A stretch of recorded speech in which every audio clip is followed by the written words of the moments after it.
Good morning, first graders. I hope you liked Kelsey's chapter yesterday. Today's chapter, chapter 7, is called The Flying Train Committee. In January, our class started a project on the city.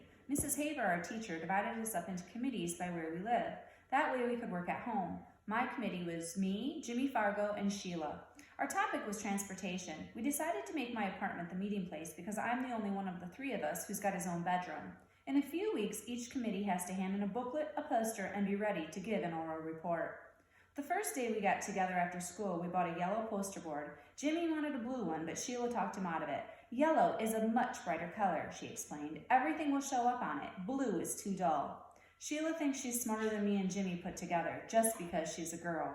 So right away she told us she would be in charge of our booklet, and me and Jimmy could do most of the poster, as long as we check with her first to make sure she likes our ideas. We agreed since Sheila promised to do 10 pages of written work and we only had to do 5. After we bought the yellow poster board, we went to the library. We took out 7 books on transportation. We wanted to learn all we could about speed, traffic congestion, and pollution. We arranged to meet on Tuesday and Thursday afternoons for the next 2 weeks. Our first few committee meetings turned out like this. We got to my place by 3:30, had a snack, then played with dribble for another half hour. Sheila gave up on cooties when Fudge lost his front teeth, but it still isn't much fun to have her hanging around. She's always complaining that she got stuck with the worst possible committee, and that me and Jimmy fool around more than we work. We only put up with her because we have no choice.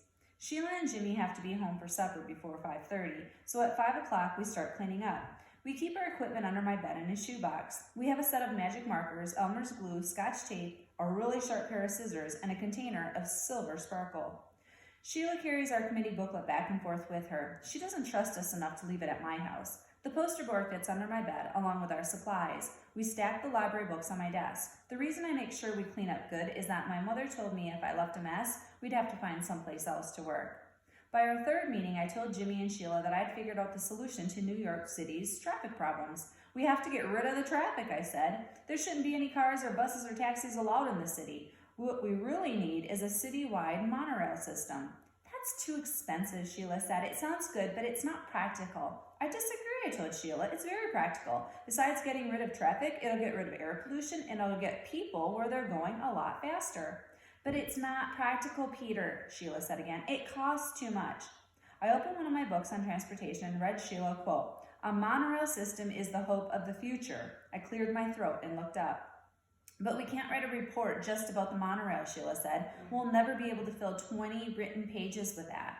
"We can write big," Jimmy suggested. "No," Sheila said. "I want a good mark on this project, Peter. You can write 5 pages about the monorail system and how it works. Jimmy, you can write about your 5 pages on pollution caused by transportation, and I'll write my 10 pages on the history of transportation in the city." Sheila folded her arms and smiled. "Can I write big?" Jimmy asked. "I don't care how big you write, as long as you put your name on your 5 pages, Sheila told him.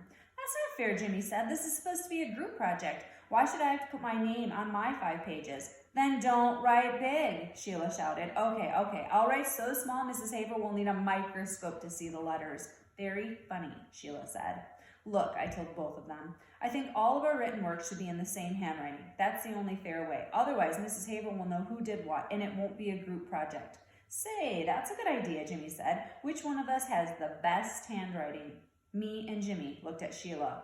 "Well, I do have a nice even script," Sheila said, "but if I'm going to copy over your written work, you better give it to me by next Tuesday. Otherwise, I won't have enough time to do the job. And you two better get going on your poster." Sheila talked like she was the teacher and we were the kids.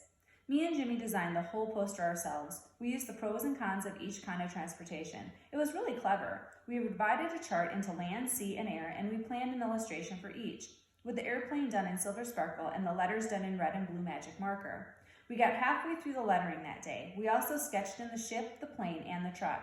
When Sheila saw it, she asked, "Is that supposed to be a train?" "No," I told her, "it's a truck." "It doesn't look like one," she said. "It will," Jimmy told her, "when it's finished." "I hope so," Sheila said, "because right now it looks like a flying train." "That's because the ground's not under it yet," Jimmy said. "Yeah," I agreed. "See, we've got to make it look like it's on a street. Right now it does kind of look like it's up in space." "So does the ship," Sheila said. "We'll put some water lines around it," I told her. "And some clouds around the plane," Sheila said. "Listen," Jimmy hollered. "Did anybody ever tell you you're too bossy? The poster is ours. You do the booklet. Remember, that's the way you wanted it. See, there you go again, Sheila said. You keep forgetting this is a committee. We're supposed to work together. Working together doesn't mean you give the orders and we carry them out, Jimmy said. My feelings exactly, I thought. Sheila didn't answer Jimmy. She picked up her things, got her coat, and left. I hope she never comes back, Jimmy said. She'll be back, I told him. We're her committee. Jimmy laughed. Yeah, we're all one happy committee. I put our poster under the bed, said goodbye to Jimmy, then washed up for supper. My mother was being pretty nice about our committee meetings. She arranged to have Fudge play at Ralph's apartment on Tuesdays and at Jenny's on Thursdays. Sam has the chicken pox, so he can't play at all. I was glad the next week would be our last committee meeting after school. I was sick of Sheila and I was getting sick of transportation. Besides, now that I knew a monorail system was the only way to save our city, I was getting upset that the mayor and all the other guys that run things at City Hall weren't doing anything about installing one. If I know that that's the best method of city transportation, how come they don't? The next day, when I came home from school, I went into my bedroom to see Dribble like I always do. Fudge was in there too, sitting on my bed. Why are you in my room? I asked him. He smiled. You know you're not supposed to be in here. This is my room. Wanna see? Fudge said. See what? Want to see? What? What are you talking about? I asked. He jumped off my bed and crawled underneath it. He came out with our poster. He held it up. See? He said. Pretty. What did you do? I yelled. What did you do to our poster? It was covered all over with scribbles and every color magic marker. It was ruined. It was a mess and it was ruined. I was ready to kill Fudge. I grabbed my poster and ran into the kitchen to show it to my mother. I could hardly speak. Look, I said, feeling a lump in my throat. Just look at what he did to my poster. I felt tears come to my eyes, but I didn't care. How could you let him? I asked my mother. How, don't you even care about me? I threw the poster down and ran into my room. I slammed the door, took off my shoe, and flung it at the wall. It made a black mark where it hit. Well, so what? Soon I heard my mother hollering, and then Fudge crying. After a while, my mother knocked on my bedroom door and called, Peter, may I come in? I didn't answer. She opened the door and walked over to my bed. She sat down next to me. I'm very sorry, she said. I still didn't say anything. Peter? I didn't look at her. She touched my arm. Peter, please listen.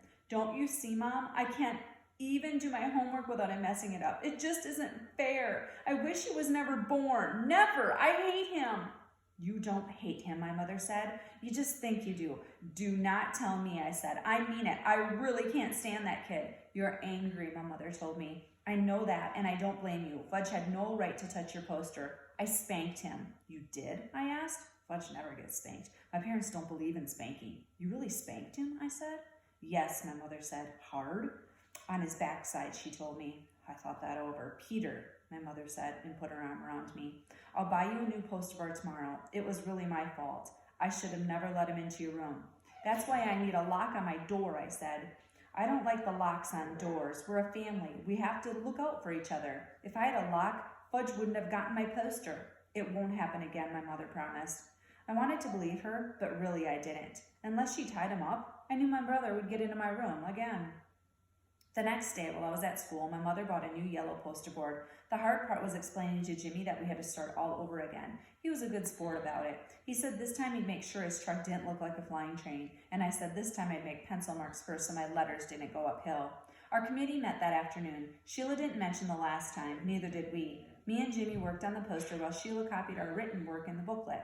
We'd be ready to give our oral report to the class on Monday, not like some committees who hadn't even started yet.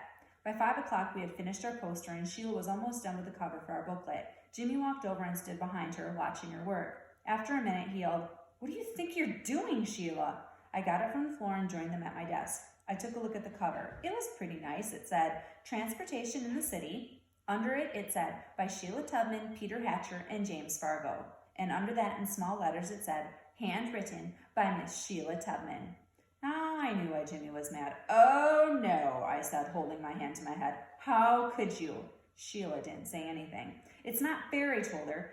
We didn't put our names on the poster, but the cover's all done, Sheila said. Can't you see that? I'll never get the letters so straight again. It looks perfect.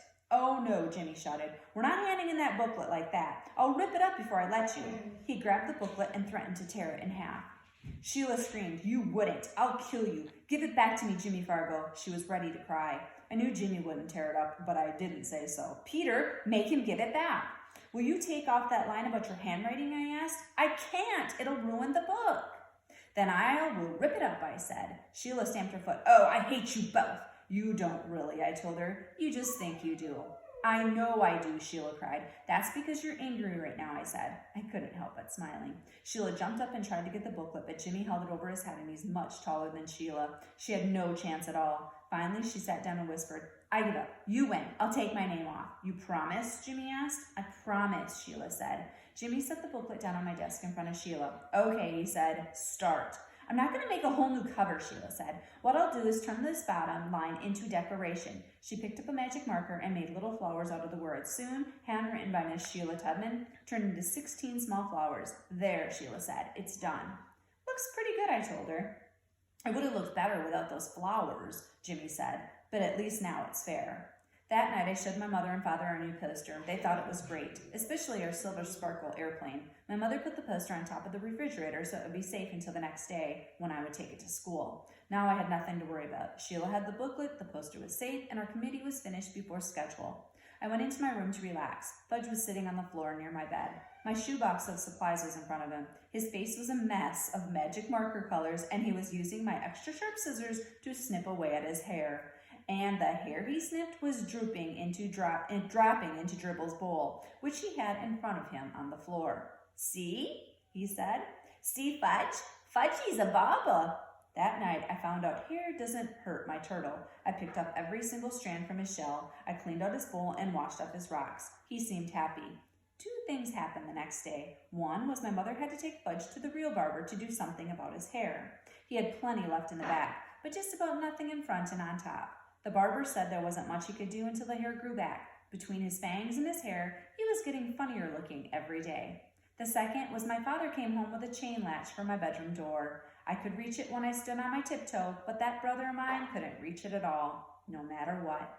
Our committee was the first to give its report. Mrs. Haber said we did a super job. She liked our poster a lot. She thought that the silver sparkle airplane was the best. The only thing she asked us was, how come we included a picture of a flying train?